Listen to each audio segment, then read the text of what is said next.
জীবনে এমন অনেক সময় আসে যখন নিজের সঙ্গে নিজেরও কথা বলতে ভয় লাগে। চারপাশে মানুষ থাকে কিন্তু মনে হয় আমি একা। সবাই ভাবে তুমি হাসছো, ভালো আছো, কিন্তু তারা জানে না রাতের পর রাত তুমি ঘুমাতে পারো না। আড়ালে তুমি কাঁদো, কাকে হারিয়েছো, কত আশা ভেঙেছে, কেউ তা জানে না। মানুষ কষ্ট দিলে ব্যথা হয় ঠিকই, কিন্তু সবচেয়ে বেশি ব্যথা দেয় সেই মানুষটাই, যাকে তুমি সবচেয়ে বেশি বিশ্বাস করেছিলে।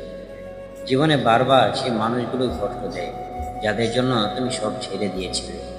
কখনো কখনো মনে হয় সব ছেড়ে দূরে কোথাও চলে যায়, কেউ যেন আর কিছু জিজ্ঞেস না করতে পারে, শুধু একটু শান্তির জন্য।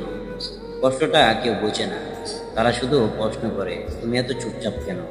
তারা বুঝতে চায় না তোমার ভেতরে একটা কষ্ট লুকিয়ে আছে।